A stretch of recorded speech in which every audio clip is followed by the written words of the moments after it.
Jangan dah meninggal, baru nak menyesal. Allah berfirman yang bermaksud, dan belanjakanlah, dermakanlah sebahagian dari rezeki yang kami berikan kepada kamu sebelum seseorang dari kamu sampai ajal maut kepadanya. Kalau tidak, maka ia pada saat itu akan merayu dengan katanya, "Wahai Tuhanku, alangkah baiknya kalau engkau lambatkan kedatangan ajal matiku ke suatu masa yang sedikit sahaja lagi, supaya aku dapat bersedekah dan dapat pula aku menjadi dari orang-orang yang soleh." Bayangkan Ramadan kali ini adalah Ramadan terakhir kita.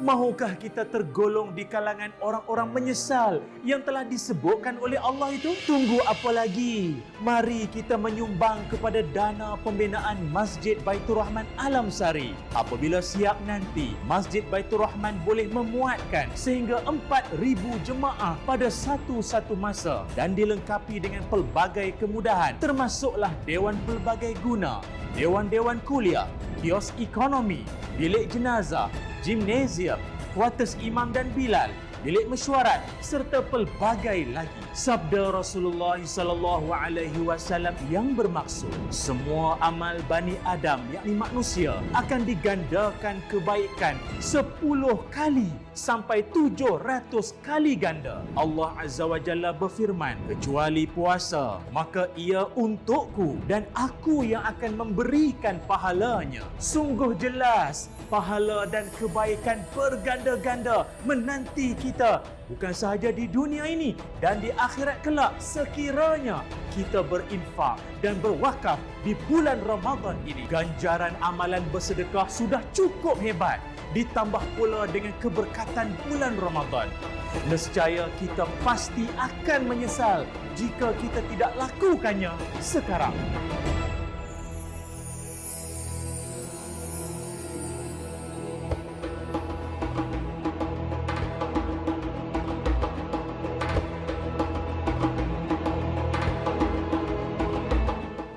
Itu dia para penonton, alangkah indahnya kalau kita bulan-bulan Ramadan ni kan kita dapat bersedekah, menginfakkan harta kita ke jalan yang sebaik-baiknya dan berwakaf dan sebagainya kan. Macam apa yang telah dipaparkan sebentar tadi oleh Ustaz Ilyas tadi, kita nak berbicara tentang kelebihan infak di bulan Ramadan.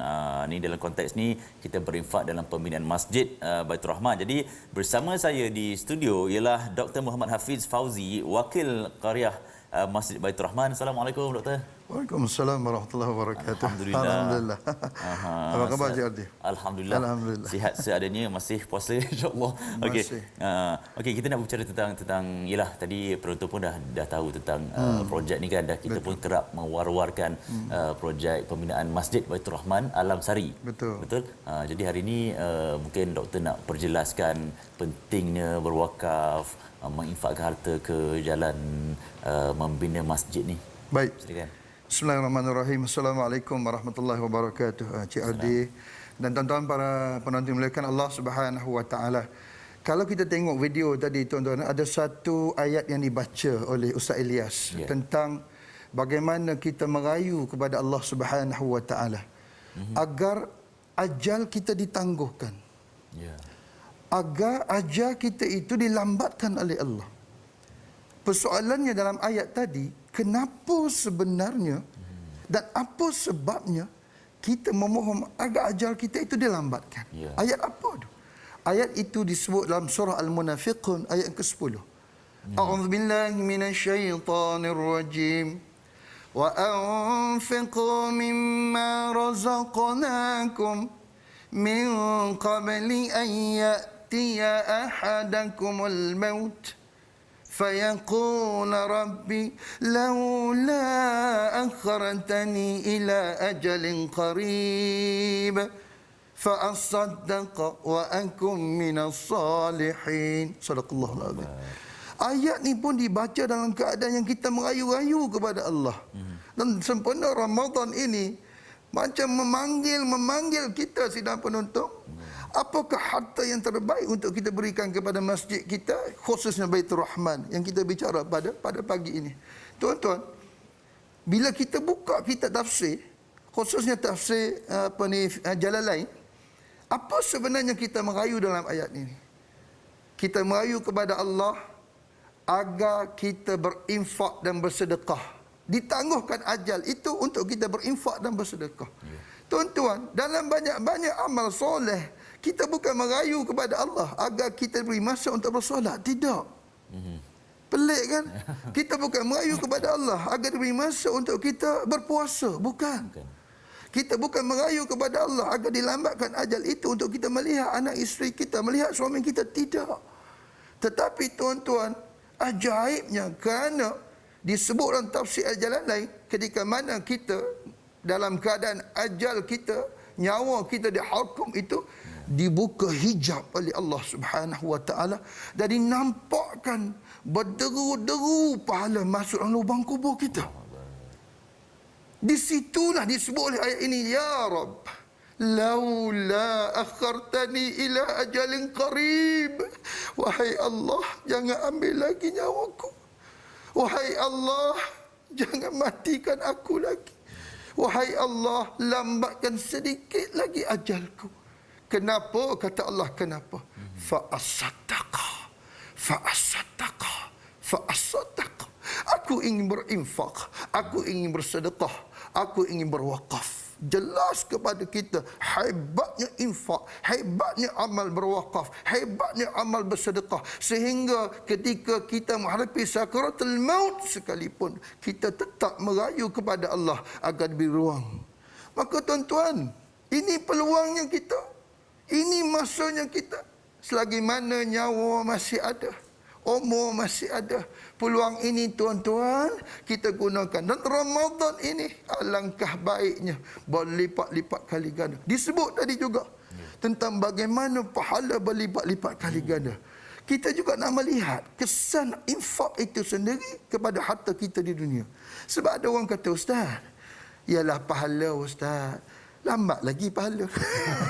Kalau boleh kita nak Ustaz, apa yang kita infak, apa yang kita sedekah, sekarang Ustaz balasannya.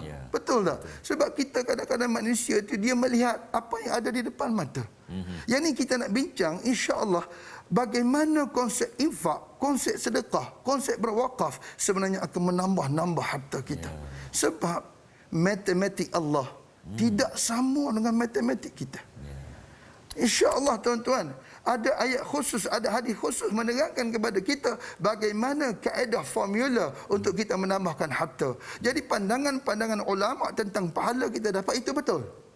Tetapi apakah ia dibalas juga di dunia?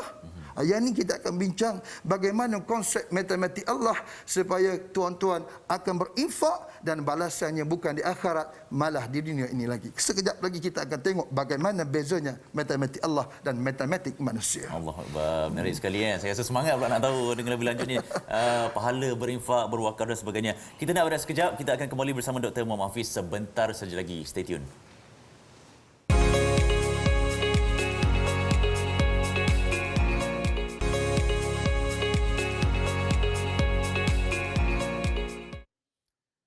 Terima kasih sebab terus bersama Assalamualaikum. Saya rasa ramai penonton tengah duduk depan TV sebab nak tahu sambungan apa lagi manfaat-manfaat ataupun kebaikan, kemuliaan orang-orang yang berinfak dan berwakaf harta mereka kan. Jadi saya masih bersama Dr. Muhammad Hafiz Fauzi, Wakil Qarah Masjid Baitur Rahman. Doktor, tadi nak cerita tentang matematik Allah dan matematik kita ni berlainan macam mana tu kan? Baik, sebenarnya kita diwawarkan tentang pahala. Bila berinfak, ganjarannya pahala. Memang benar. Itu tidak dinafikan. Tetapi sebagai manusia, kita juga melihat dari sudut apakah dengan berinfak, dengan berwakaf, dengan bersedekah, harta kita akan digandakan di dunia. Ini kadang-kadang menjadi persoalan menyebabkan pada pandangan kita, Allah Ustaz, bukan tak nak bagi. Bila bagi ni berkuranganlah. Betul. Cuba kita lihat dari sudut matematik kita. Matematik kita, Encik Adi kan? 1 tolak 1 sama dengan berapa? 1 tolak 1, 0. Kosong. Kosong. Jadi bila kita mengambil kaedah matematik kita, yang kita diajar daripada kecil lagi, 1 tolak 1 sama dengan kosong. Jadi bila, contohlah, bila kita memberi, saya ada bawa contoh ni. Bila kita memberi, ni dah bawa contoh kan? Bila kita memberi, kita merasakan bahawa berkurangan. Betul. Sebab tu nak memberi Orang duk gembang-gemburkan fadilat Ramadan, kelebihan Ramadan, manfaat masjid diguna pakai, pahalanya berterusan masuk. Ya Ustaz, ya. Itu lambat lagi Ustaz. Pahala ni tak nampak lagi. Tak nampak. Bagaimana tuan-tuan? Ini yang kita nak bawa kembali apa yang disebut dalam Al-Quran. Dan sebenarnya nuzul Al-Quran, tujuan kita membaca Al-Quran adalah kita mengambil manfaat daripada Al-Quran. Bukan sekadar membaca. Apa mesej Allah Ta'ala itu? Dan dalam bab infak, Allah Ta'ala sebut dengan jelas. Satu tolak satu pada matematik Allah bukan kosong, tuan-tuan. Matematik Allah mengatakan bahawa satu tolak satu sama dengan 10. Allahu Akbar. 10. Dalilnya Ustaz, surah Al-An'am ayat 160. Ada ayat ni, ada. وَمَنْ جَاءَ بِالْحَسَنَةِ فَلَهُ عَشْرُ أَمْثَالِهَا وَمَنْ جَاءَ بِالسَّيِّئَةِ فَلَا يُجْزَى إِلَّا مِثْلَهَا وَهُمْ لَا يُظْلَمُونَ. Barang siapa yang mengerjakan satu kebaikan, maka Allah akan menggantikan 10 kali ganda yang sama sepertinya. Dan barang siapa yang mengerjakan kejahatan, tidak akan dibalas melainkan balasan yang sama sepertinya, dan mereka tidak akan dianiaya. Ya Allah Ustaz, saya melihat ayat ini dalam bentuk pahala. Betul tuan-tuan. Tapi hakikatnya semua kebaikan kita itu diganti dengan 10. Malah setiap infak, wakaf dan sedekah kita akan dilipat gandakan harta-harta kita. Jadi matematik Allah tidak sama. Tidak sama. Jadi di antara RM1 dengan 50, kalau melihat keadaan matematik Allah, kita nak bagi RM1 kan nak bagi 50? RM1 pun boleh.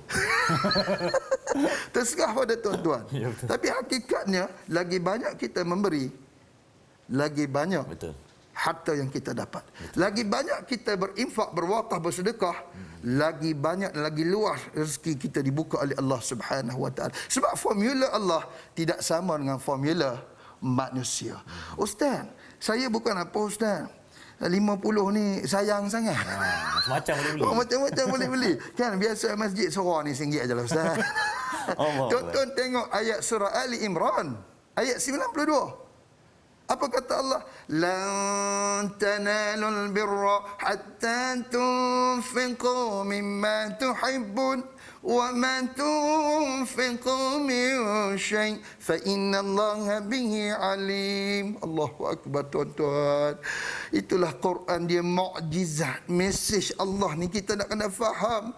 Sempena kita duk tengok Ramadan, kita duk berada dalam Ramadan, kita duk sambut nuzul Quran, nak tengok ayat-ayat ni, mesej Allah. Sebagaimana kita perhati mesej-mesej WhatsApp, mesej-mesej Telegram, mesej-mesej dalam Facebook, mesej Allah ni pun kita nak kena faham. Sebab ini hakikat sebenarnya kehidupan kita untuk mengejar redha Allah dan kehidupan abadi di akhirat.